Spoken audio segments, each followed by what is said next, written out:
Hoş geldiniz.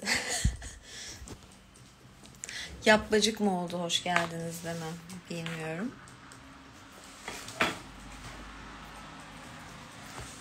Ben bunu niye elimde tutuyorum ya? Evet, hoş geldiniz.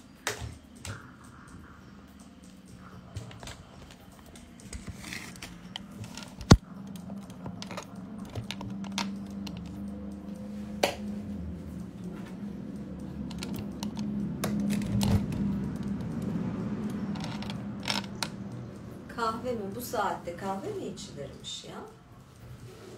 Ay, biraz dağınık mı oldu etraf?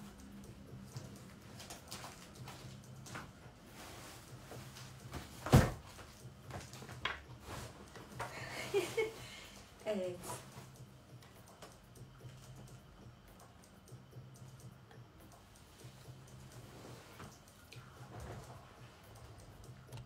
Ay, hazırlanıyorum canlı yayınlar için. Ya parfüm niye sürüyorum mesela? Canlı yayını parfüm sürüyorum. Yani. Bayıldım bu eteğe, evet. Kırmızı beyaz giyineyim dedim. Şimdi ben bunu mesela sonra YouTube'a da koyacağım. Arkada müzik çalıyor. Büyük ihtimalle buradan telif yerim. Ben bunu kapamam gerekecek. Telifsiz bir şey bulmam lazım. Selamlar herkese. Tekrar.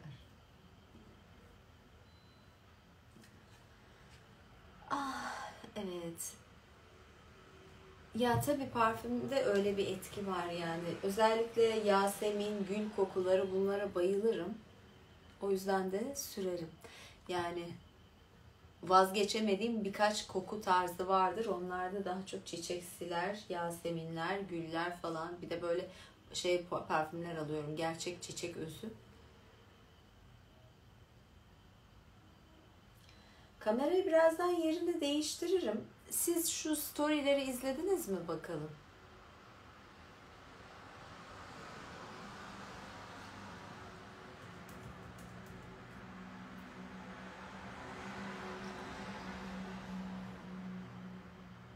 Evet, bakayım nasıl bir şey çalacak telifsiz müzik. Evet. Beğenmedim ama neyse, atlatayım. Evet.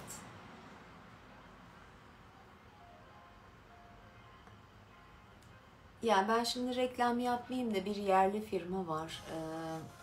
Bir kadının yaptığı bir parfüm serisi onları kullanıyorum orada. Evet, yok ben bundan da oldum. Dedim ya, aslında burada çok güzel fonda müzikler koyarım ama YouTube'a koyacağım için neyse.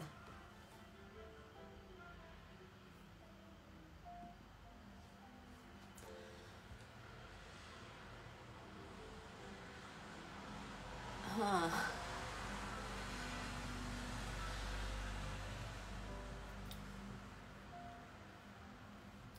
Şimdi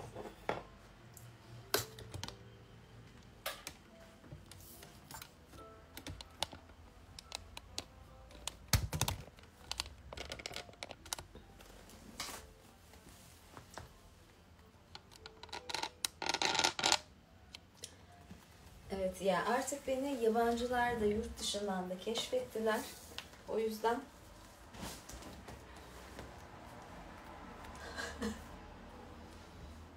böyle yorumlarda geliyor.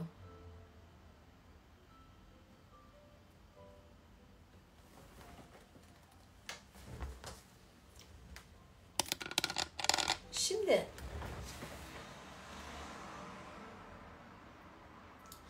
geçen bir yayın yapmıştım.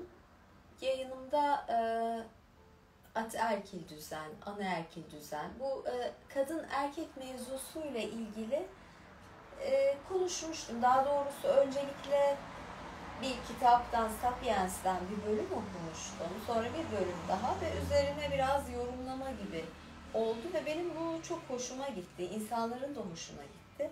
Biraz da benim, biraz da değil yani benim iyi olduğum alanlar Yaptığım hani sanatta da ben hep bu kadın erkek mevzularını kullanmıştım. O yüzden alanlarımda diyebilirim. O yüzden size birazcık... Ay gözlükleri çok kirletmişim ama şu an bakamayacağım bunlarla. Gözlük numarası sadece ışıktan gözüm rahatsız olmasın diye.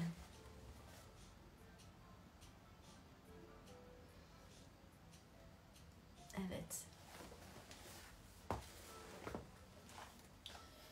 Şimdi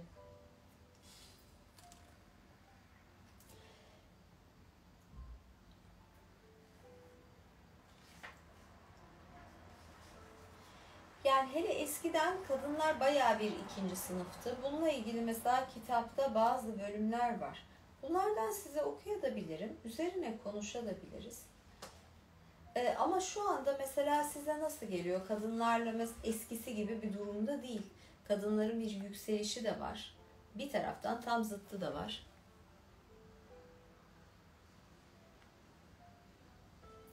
Bakıyorum ne tür yorumlar vardı. Evet ya şöyle ben moderatör birini atamak istiyorum ama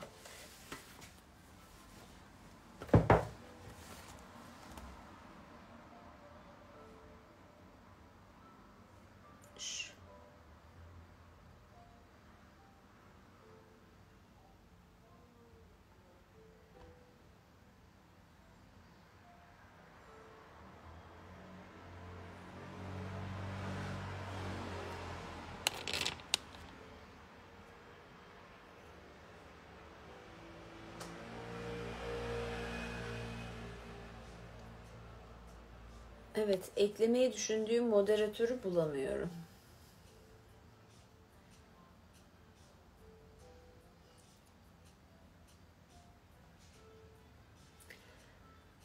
İki eşi olduğunu söyleyen insanlar, erkekler. Saçma sapan yorumları engellemekle ben uğraşırsam hiç konuşamam, konsantre olamam. Ah tamam ben şimdi buldum. Moderatör ekliyorum seni. Cumhur. Dur bakayım moderatör olarak ekle. Başka bir arkadaşı ekleyecektim aslında onu bulamadım. Tamam moderatör var şu anda. Eğer sana yetki veriyorum çok gereksiz üst üste tekrarlayan hani çok uygunsuz yorumlar ya da böyle uygunsuz yorumlar olursa onları lütfen engeller misin? Bir de hello to Florida. Şöyle ama çok güzelsin falan tarzı ya da çok seksisin tarzı yorumları engellemene gerek yok.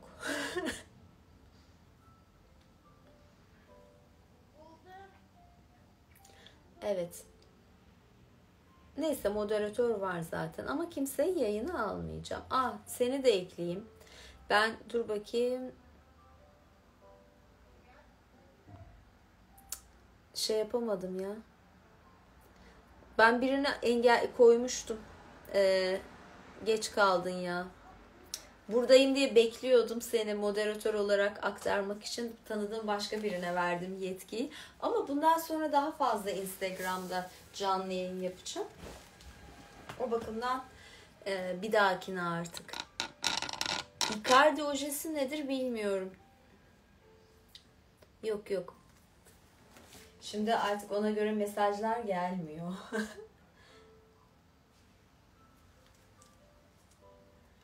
Yani evet kitaptan ben de aslında başka bir kitap yanıma getirmiştim. Bu kısım zaten uzun. Belki bunu yine YouTube'da yaparım. Yanıma bu kitabımı alacağım. Pazartesi tatile gitmeyi düşünüyorum kısmetse. Ama bunu almayabilirim. Bilgisayardan yapabilirim. Çünkü bilgisayarımda zaten kitap mevcut. Size şuradan aslında biraz okumak istiyordum. Camille Paglia'nın Cinsellik ve Şiddet ya da Doğa ve Sanat diye bir kitabı vardır. Cinsel Kimlikler diye de böyle kalın bir kitabı vardı. Onun ilk bölümü. Yani o kalın kitap bayağı kalın. Bayağı böyle ağır da bir kitap kimi zaman. Onun ilk bölümü oldukça etkileyiciydi ve ben zamanında hep böyle altını çizmişim, işaretlemişim falan. Oradan size biraz bir şeyler okumayı düşünüyorum. Hatta kitabı ben tekrar belki tatilde yanıma götürürüm. Tekrar bir incelerim, okurum, ederim. Size böyle paylaşımlar yaparım. Kısa kısa videolar da hazırlamayı düşünüyorum bunun üzerine. Çünkü şunu gördüm. Bana arada böyle bazı videolar geliyor. İşte meydan kimlere kaldı diye. Yani cinsellik üzerine konuşuyorlar diyelim ki. Ya da olmadık şeyler. Şimdi işte mesela erotik masal okuması. İşte nasıl argo konuşulur masal falan şeylerinde. Yani masalda değil işte. Cinsellikte. O kadar değişik değişik şeyler çıkmış ki ya da işte tartışma programlarını görüyorum. Garip garip böyle terapi yöntemlerini görüyorum. Yani ağzı olan konuşuyor gibi bir durum var. Saçma tavsiyeleri görüyorum. O zaman da birazcık bir bilene bilen ben oluyorum. Danışmak ya da bilenin konuşması daha doğru olur. Şimdi dersiniz ki nereden biliyorsun sen diye. Hem tecrübe kısmı var, bir de ben buna mesela gerçekten kafa patlatmışımdır. Gerçekten ilgiliydim. Herhalde 16-17 yaşından itibaren bu konulara ilgiliyim. Hadi bunu 18-20 desem, yani yine böyle 25 sene yaptığım eserlerde de ben cinselliği çok kullandım. Bunu kullanırken bunun hep ben altyapısını, felsefesini, başka konularına da çalıştım. Bu yüzden kendimi bu konuda yetkin hissedebilirim. Sanatçı kimliğimden dolayı. Evet, yani bu feminizmle ilgili bir şeyler var. Kitabım dedim ya, ben bunu tekrar çıkardım. Bir şeyler okumak istiyordum. Neyi okuyayım diye bir yandan da bakıyorum. Femme Fatale'den bahsediyor mesela. Ben kendim eskiden çok iddialıydım. Hep femme fatale olduğumu düşünürdüm ve femme fatale resimler yapardım. Evet, femme fatale'leri birazcık ilerleteyim. Mesela şu kısımdan bir parça okuyacağım size. Ne çıkacak bakalım yani. Şu anda önceden çalışmadım bu kısmı. Erkek cinselliğinin metaforu yoğunlaşma ve hedeflemedir. Hedefleme deyince aklınıza ne geldi? Ayaktasınız ve küçük tuvaletinizi yapıyorsunuz, hedeflersiniz. İşte hedef. Ben bu kadar basit aslında. Doğa korkusunu yenmesi için erkeğin yoğunlaşması, doğa korkusunu yenmesi için erkeğin yoğunlaşmasını sağlar. Erkek kadına arada bir açığa çıkan yoğunlaşma patlamaları ile yaklaşır. Bu erkeğe kendisini ortaya çıkaran arketipik gizemleri geçici olarak denetimi altına aldığı yanılsamasını verir. Bu da ona yeniden dönme cesaretini verir. Cinsellik erkekler için fizik ötesidir. Kadınlar için değil. Kadınların cinsellikle çözecekleri bir sorunları yoktur. Fiziksel ve psikolojik olarak dingin ve kendine yeterlidirler. Elde etmeyi seçebilirler. Oysa buna gereksinimleri yoktur. Onlar kendi dik başlı bedenleri tarafından öteye savrulmamışlardır. Oysa erkekler denge dışıdır. Aramalı, kovalamalı, kur yapmalı ya da el koymalıdırlar. Zavallı çimenlerdeki güvercinler gibi cinselliğin gülünç patosunu böylesi park törenlerinde daha iyi görebiliriz. Kaç kez erkek güvercinin her seferinde sırtını dönüp kayıtsızca uzaklaşan dişiye kabara kabara umutsuz çıkışlarda bulunmasını seyretmişizdir. Yine de erkek güvercin azmi ve ısrarıyla günü kurtarabilir. Doğa ona kendi abesliğinin bilincinde olmamayı bahşetmiştir. Azmi onun hem hüneri hem hükmüdür, hem de yüküdür.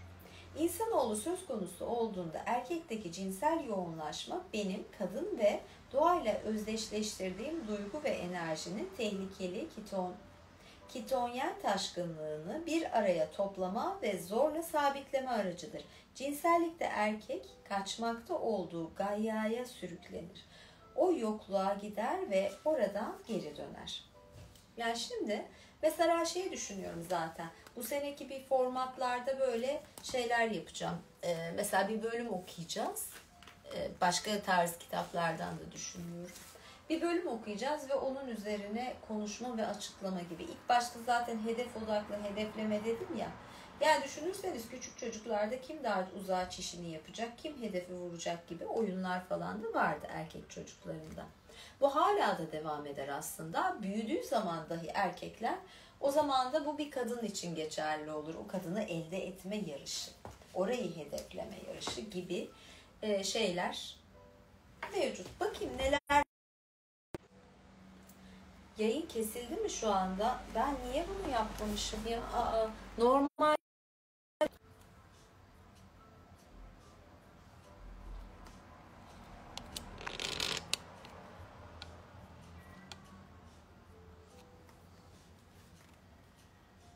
Kuşlar da erkekler de aciz.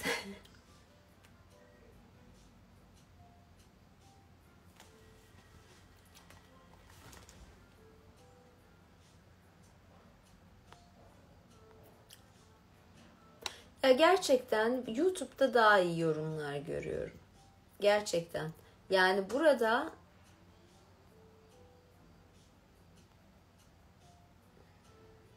gerçekten çok seviyesiz yorumlar var.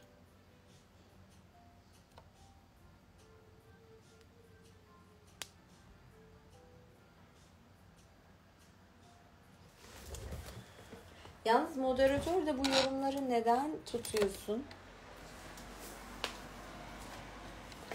İşte sizin de ne kadar hedef odaklı olduğunuzu görüyorum. Buradaki bazı yorumlarda hani küçük çocukların çiş yaparken hedeflemesi gibi hala o ilkel oyunlar var yani erkeklerde. Burada da net olarak gözüküyor. Hatta yerli ya da yabancı fark etmiyor. Yabancılarda da var bu. Ayağımda hızım ama. Günde kaç kitap falan değil. Maalesef ben de konsantrasyon sorunu yaşıyorum birçok insanlar gibi. Eğer hedefleyen erkek birey ise kadının rolü nedir? Tamam. Güzel bir soru.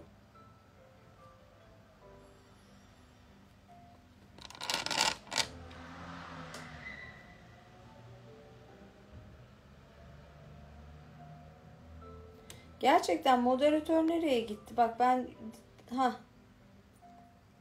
yani at ya da engelle, belli süre engelleme vardı yani.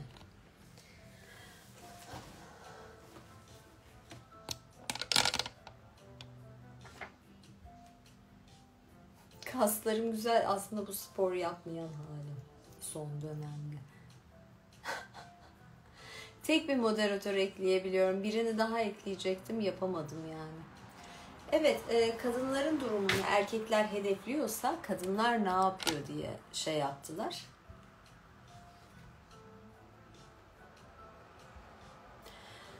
Şöyle bir şey de var. Rozet satın almak var. Yani mesela bir arkadaş rozet satın aldı. Siz de rozet satın alabilirsiniz. Eğer yayını beğendiyseniz, daha devamını gelmesini istiyorsanız ve beni motive etmek istiyorsanız rozet satın alabilirsiniz.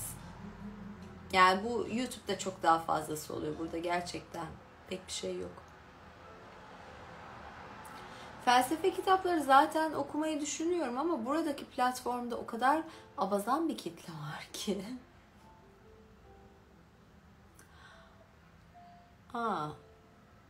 Yavuz, YouTube'dan. O zaman ben şey yapacağım, bu arada haber vereyim. Birazdan bu yayından sonra bir tane YouTube katıl canlı yayını yapacağım. Krallara yapacağım. Dün imparatorlara yapmıştım. Onun haberini vereyim. Çünkü bazı benim sadık takipçilerim var YouTube'da. Onlarla çok tatlı yayınlar oluyor. O yüzden onlardan yaparım yine. Şöyle bir şeydir. Kadınlarda da aslında hayatta bir şeyleri hedefleme halleri var yani. Yok değil.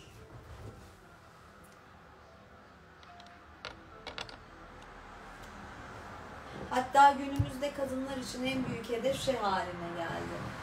Böyle evleneyim, bir koca yapayım falan gibisinden hedefler oldu. Nasıl geliyor bunlar bana? Bence bunlar da aslında erkek egemen toplumun kadına dayattığı hedefler. Yani yoksa eskiden böyle bir şey var mıydı? Kadın hani dişidir, bekler kocasını ve bir yuva kurar. Hep buna yöneliktir zaten ama özellikle bu hedef mantığı da son dönemdeki erkek egemen kimlikten ya da erilleşmeden geliyor. Ama hedefine ulaştıktan sonra kadın yeni hedefleri o kadar da şey yapmaz açıkçası. Evet.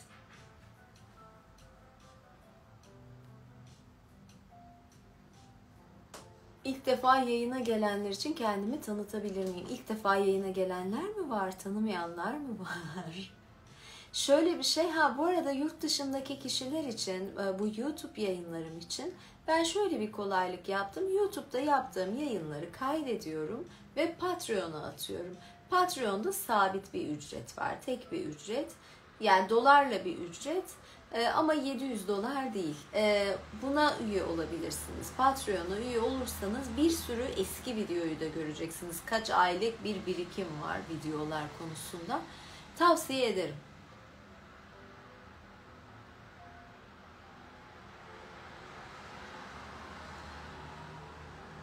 Cahillere sıkıcı gelecek, kültürlü kişilere hitap edecek tarzda derin kitaplar okursak belki işe yarar. Bu kültürlendirmek açısından mı? Cinsellik deyince bile ya fark etmez, bir şey diyeyim ya da demeyeyim zaten. Şöyle bir bakışım yetiyor bazen.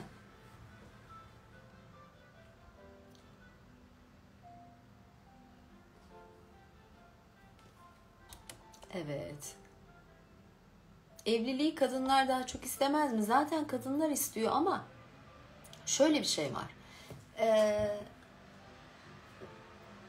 Aslında erkekler tarafından ve ya da bu kültür şeyler mesela toplumsal normlar falan tarafından kadınlara dayatılan bir istek.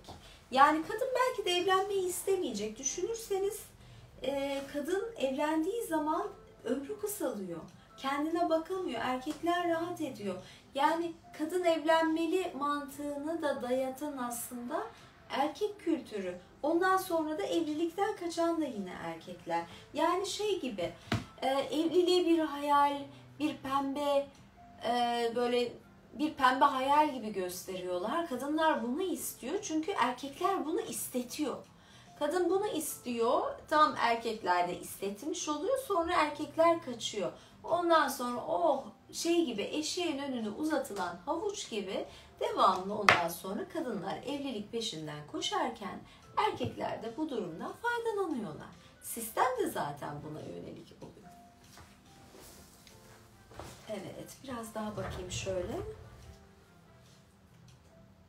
Erkek egemen toplum kadının hedef ve davranışlarını değiştiriyor. Aynen öyle.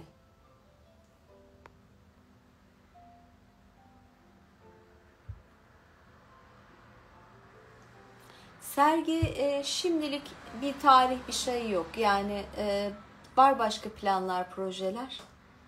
Bakalım. Patreon'daki videolar yatay, yani burada dikey bir format kullanıyoruz. Patreon'da daha fazlası var. Yani YouTube'da da daha fazlası var. Emin olabilirsiniz. Savaşçıları da yayın yapıyorum zaten. Yapmıyor değilim. Kadınlar olmasa erkekler erkek eve nasıl ihtiyaç duymayacak? Şöyle bir şey var. Erkek hasta olsa bakan yine kadın oluyor yani. Çekip çeviren, sağlıklı olmasını falan sağlayan. Var yani, Patreon'da hepsini koyuyorum. Yani ona göre bir ücret var. Sadece daha sonra koyuluyor.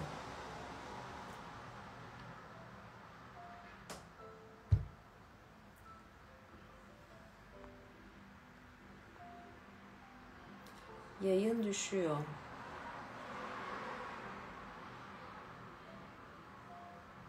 Dizi olayı derken? Kadınlar da bizi evliliğe sürüklüyor. Bütün birikimlerimizi de harcıyor. İşte şöyle bir şey. Yani bunu da zaten tüketim toplumu yapmıyor mu? Kapitalizm. Evlenirken şu lazım, bu lazım, bu da olsun. Yok düğünüydü, yok kınasıydı, yok bilmem nesiydi. Onun kıyafeti. Sadece bir gün için bir sürü masrafla gelinlikler, melinlikler ne olacak? Şu sıra yani yaz dönemi resim falan yapamadım. Bir atölye kuruyorum. Atölyenin bir sürü de işleri oluyor. O yüzden yani o ıvır zıvır işlerden, bir sürü detay şeylerden yapamadım. Kendim de oturup aslında yazacağım şeyler var. Onlara da fazla konsantre olamadım. Pazartesi kısmetse biraz tatile çıkacağım. Bir kafamı rahatlatacağım. Denizle buluşacağım. O zaman daha rahat ederim. Yanıma bilgisayarı falan da alırım. Evet. Ya açıkçası ben evlenmeyi düşünmem mesela, düşünmüyorum. 30'larımda ben de dayatılma konusunda hani acabalarım oluyordu. Ay demeyin ya, öyle şey yapacağım lütfen. Nereden haberiniz oldu? Ha, tabii yayınlardan.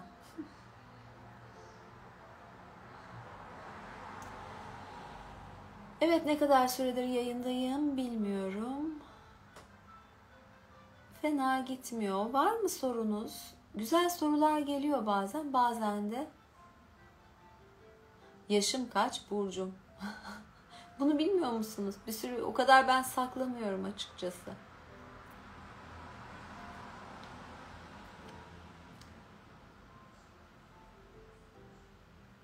Tanıyanlar yani, çünkü bir sürü detayları biliyorlar. 79'luyum. Var tabii ki sırları. Selamlar İsviçre'ye de. 79'luyum. Güneş burcum ikizler, yükselenim Başak.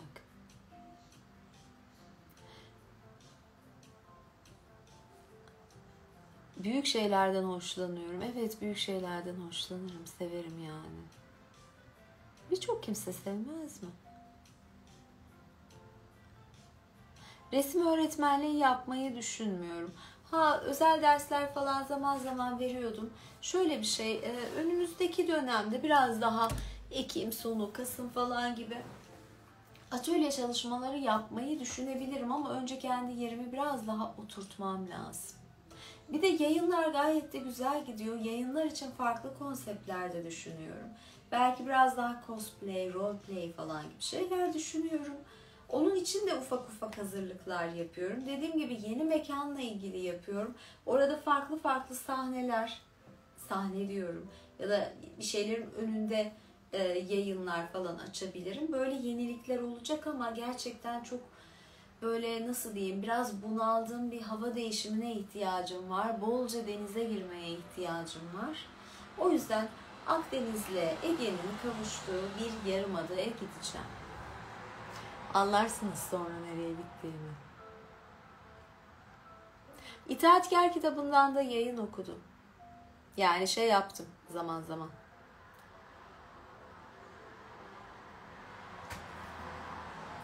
Kapalı ayakkabı, bu terlik olduğu için ayak yüzüğü acıtmıyor. Ayak yüzüğüne alışıyorsun, bazen hiç şeye gerek kalmıyor yani, sorun olmuyor. Evet. Red Pill nedir haberim yok. Hani şey değil herhalde, değil mi?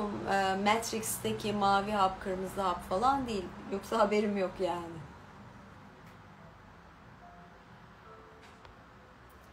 Evet. Gerçekten cumartesi gecesi gibi bence de saçma sorular, saçma durumlar var. Ben mesela cumartesi gecesi dışarı çıkmayı sevmem. Aynı durum oldu yayında da herhalde.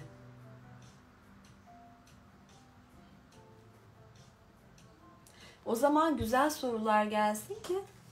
Ne yapacağım? Yayını bu arada yarın YouTube'a yüklerim. Ege mi Akdeniz mi? İkisinin birleştiği yerler. Bu arada Ege'de sıcak olan suları tercih edebilirim. Sevdiğim bazı yerler var ama pek Egeci değilim. Ben Akdeniz'dir ama Akdeniz'in başlarıdır. Hangisi kim? Yani şöyle bir şey dedim ya, moderatör ekledim, sonra yani bulamadığım için ben ilaçlıyor musunuz? Tamam. Otobiyografi şimdilik hayır ama bir tane bir hazırlı olduğu bir yazdığım bir şey var. Otobiyografik öğeler de içeriyor.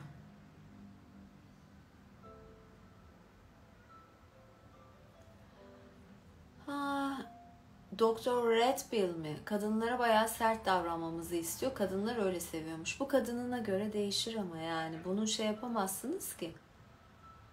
Her kadın bunu istemez.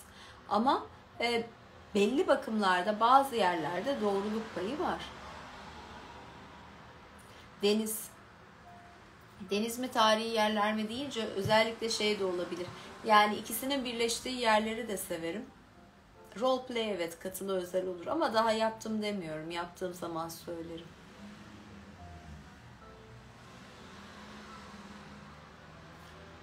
Şurada da sorular varsa bir bakayım.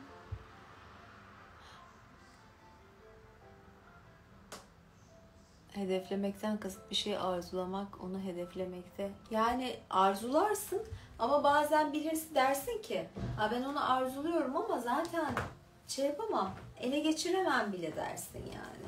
Hedefini almazsın bile, seversin, bir ah çekersin.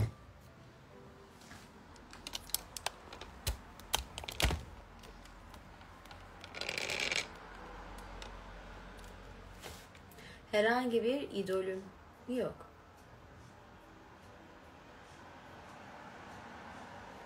Bayağı yabancı yazanlar da var. Kaç seri açtım, bilmiyorum. Kaç seri, neyin serisi?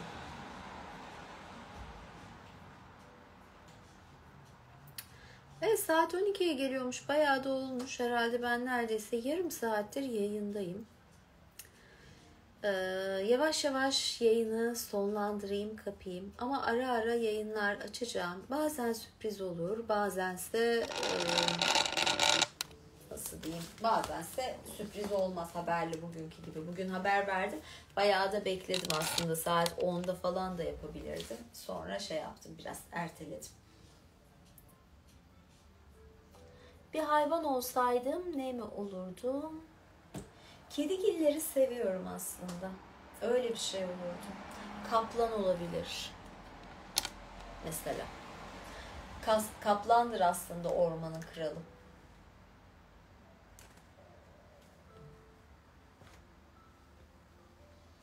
Evet, bir krallara yayın açacağım YouTube'da.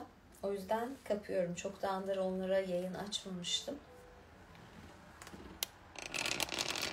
Büyükçekmece'nin son halini o kadar beğenmiyorum. Sahil çok fazla beton var. Yazın sıcak havalarda ütü masasında yürüyor gibi hissediyorsun. Her tarafta palmiye var. Palmiyelerin doğru dürüst gölgesi yok. Bolca beton var. Yani yeşili azalmış. Her tarafa kentsel dönüşümle evler yapılıyor ama evlerin garajlarından ise su çıkıyor. Çünkü Büyükçekmece çok sulak bir yer. O kadar bodrum yapmak ya da çok fazla yeri kazmak ne kadar doğru bilmiyorum. Mühendis değilim zaten. Evet. Evet, farkındayım. Gerçekten farkındayım. Hele bu yaşlarda daha da farkındayım. Gençken de farkındaydım. Ciddi bir silah. Ama gençken biraz daha saflığım, salaklığım vardı yani.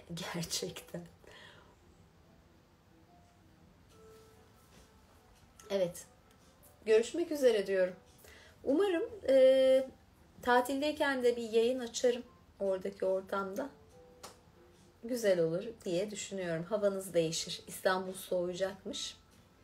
Görüşmek üzere. İyi geceler. Dur bakayım. Ne deniyor? Hatalı kadın. Biyolojik hatalı kadınlarda erkek.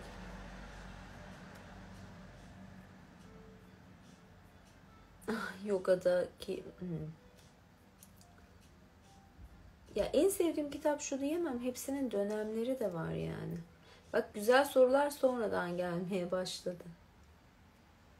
İyi geceler. Görüşürüz. Bay bay.